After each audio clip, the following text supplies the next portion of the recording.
Anyone who has been brave enough to venture into the Amazon, whether it be by river or on foot, will tell you that it's one of the most treacherous landscapes in the world. While there are certainly worse environments to find yourself lost in, the forests and waters that make up the Amazon are not kind to those who don't know what they're doing.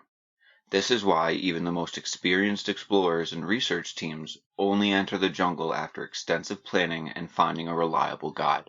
There have, however, been unfortunate circumstances where inexperienced travelers will find themselves at the mercy of the Amazon, and sadly, not everyone makes it out alive. Caleb, Micah, and Akeem were three friends who had all been planning a trip to South America, specifically to visit the rainforest. The three had met each other through a hiking and camping trip that took them and a bunch of other people on a 2-week trek through a portion of the Appalachian Trail. During the 2-week trip, they all grew quite close with one another and had a blast sharing stories about their previous trips and adventures. And Micah would tell Caleb and Akeem about this time that he had visited the Congo. And after seeing how much he had impressed the two of them with his story, he would end up saying that his real goal was to visit the Amazon rainforest. This would happen to be something that was also on Caleb and Akeem's bucket list as well, and while the three likely assumed that they were just making empty plans, they all would agree to eventually get together and visit the Amazon for a few weeks. Well, after meeting up and going on smaller trips all around the world, the three would end up actually planning the trip to the Amazon, and once everything was in place and they had booked their travel accommodations, the trio's family would all say that they had never seen them happier or more excited about anything. It was apparently all that they would talk about, and all three of the men were almost constantly nose deep into books, reading up on animals, plants, and even people that they might encounter. And when the time came, all three men said goodbye to their respective families and began making their journey to meet one another. Akeem, Caleb, and Micah had all agreed to set their flight plans to be meeting up in the city of Manaus in South America. It's one of, if not the closest city to the rainforest, and that also happened to be where Micah had planned to be meeting up with their guide that was going to be leading the trio upriver and ensuring that they have some knowledgeable expert with them at all times. After landing in Manaus, it wasn't long before the three men met up and greeted one another with nothing but smiles and excitement to get their trip started. The three agreed that it would be smart for them to stay in a cheap room for the evening so that they could properly unwind after their long flights before setting off on what would certainly be an exhausting trip. After getting some much needed sleep, the three men double checked to make sure that they had brought everything that they absolutely needed and then headed off toward the riverbank where Micah had said that they would be meeting up with their two guides. Sure enough, after catching a ride to their guides, Caleb, Micah, and Akeem were more than pleased to see the small boat that they would be taking on their week-long trip into the rainforest. The three got acquainted with their guides, and though there was a bit of a language barrier, Akeem and Micah spoke Spanish fairly well and could handle most of the translations if it were to become necessary. The group began going over their plan for their first part of the trip, which was when their two guides said something that would make the trio a little bit uncomfortable. One of the guides mentioned that for the first night of the trip, since they won't need much sleep apparently, the group would stay on the river in the boat and continue on the boat for as long as they can. This didn't sound like the safest option, but after being reassured by their experienced guides, the three men ultimately agreed to the plan and began loading their gear into the small 6-seater boat. Micah, Caleb, and Akeem couldn't believe how beautiful the rainforest was, and though they had yet to experience much of it, what little they saw from the river on the boat on the first day while on the water was like nothing they had ever seen before. Once they were a bit of the ways on the journey, the only thing they could hear or feel around them was nature, and this was why they all loved doing these types of trips. It was, at least what they experienced thus far, peaceful. The entire day, the two guides kept looking back at the three men and commenting about how calm the river was that day, and that stayed the same throughout the night. Once the sun had fully gone out of the sky, the feeling in the air around the men changed a bit, and while it was still pleasant at the moment, none of them could deny how much more terrifying the Amazon was at night. The guides turned on a small light that they had rigged up to the front of the small metal boat that they were floating in, and it was hard for everyone not to notice all of the movement that was in the water. But before they could freak out, one of the tour guides let the group know that it was just the normal and natural wildlife, and that as long as they all stayed in the boat, there's not much that can happen to them. And while the men knew that the guide wasn't necessarily right, They all silently agreed that remaining calm was the best response. It was hard to ignore the light reflecting off the eyes of the caiman that inhabit the river, but once they got past the initial fear, the three still found beauty in the wildlife around them. The group continued to make their way down the river through the night and into the dawn. Micah, Caleb, and Akeem all tried to get a bit of sleep here and there, but it was difficult in the cramped boat. This didn't bother them too much as they prepared to sleep poorly for the bulk of the trip. As the sun rose throughout their second day down the river, the guides and the three men that they were assisting could tell that the water was a little bit more rough that day. It still wasn't too bad, but it was just something that made them a little bit extra cautious when moving around the boat. It was around noon that day when the guides suggested that they find a place to pull off the river and rest for a bit. They were even suggesting setting up their first camp early so that they could get used to the Amazon on foot. This was something that none of the trio disagreed with. However, right as they were about to pull to one of the river banks, the group noticed a large mass moving quickly through the tree line. And as it stopped, all 5 men on the boat made eye contact with one of the most terrifying predators in the entire jungle. Standing just a few feet away from the water's edge, and about 17 feet away from the boat, was a full-grown, massive jaguar, and it was looking right at them.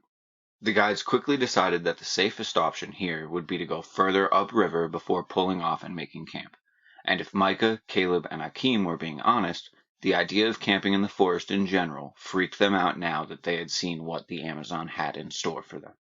But there was no backing out now, and after staying on the river for another few hours, the guides found another spot that they figured they could set up camp in. One guide was tasked with gathering supplies for a fire, while the other claimed to be securing the boat. Meanwhile, the 3 friends did their best not to think about what other predators might be waiting for them in the forest. Once they got over their initial fear, Caleb and Akeem would say that it was actually a very peaceful evening. They got a fire going, and all brought small tents to set up quickly and sleep in.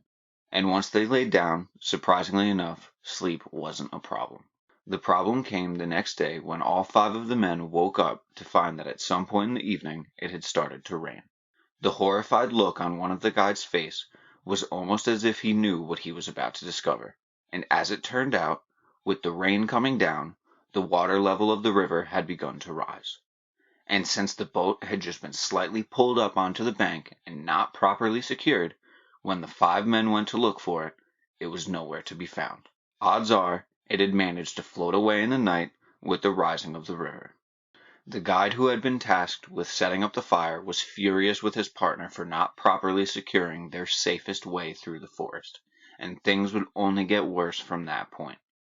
As panic began to overtake everyone, Caleb claims to have seen the guides beginning to calm each other down and talk quietly amongst themselves, and after a brief discussion, they would tell the trio of friends that they would all have to walk back out of the rainforest on foot.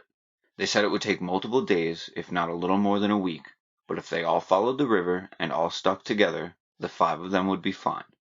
Akeem, Micah, and Caleb didn't like this idea, but they quickly realized that they had no choice.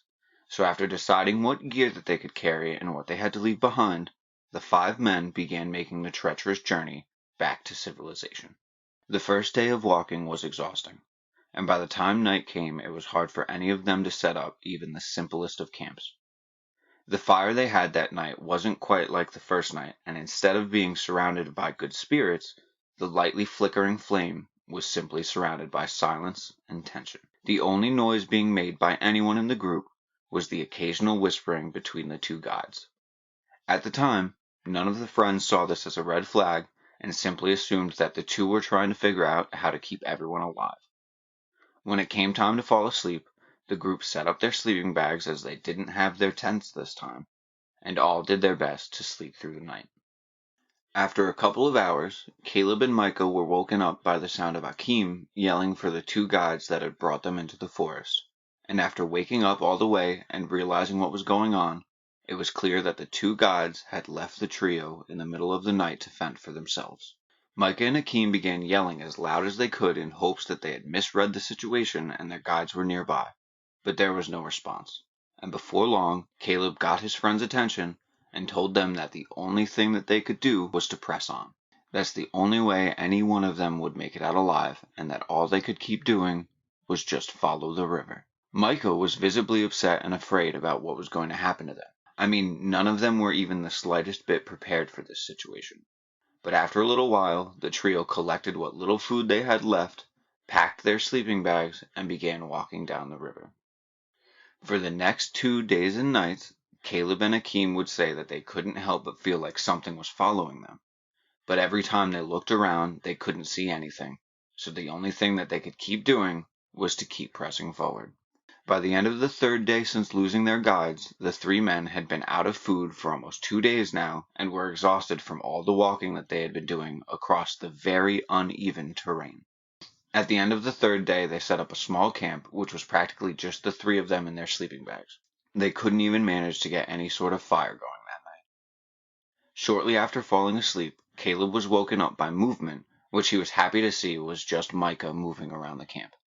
When he asked what he was doing, Micah said he just had to use the restroom. Caleb told him not to wander far and to yell if he needs anything, but he didn't expect Micah to actually need any help. After about a minute of Micah being out of the line of sight of Caleb, Caleb froze with fear. Akeem was woken up by a blood-curdling scream which was accompanied with growling and grunting, but was soon followed by silence.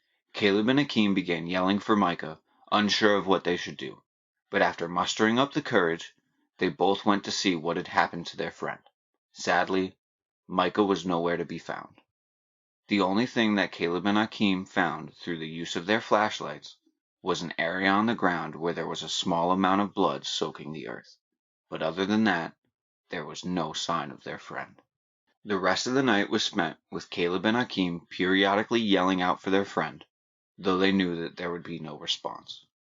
The sun began to rise, and there was no sign of Micah, and the site where he went missing was much more clear in the daylight. He had clearly been attacked by something large, and there were even drag marks leading away from the area.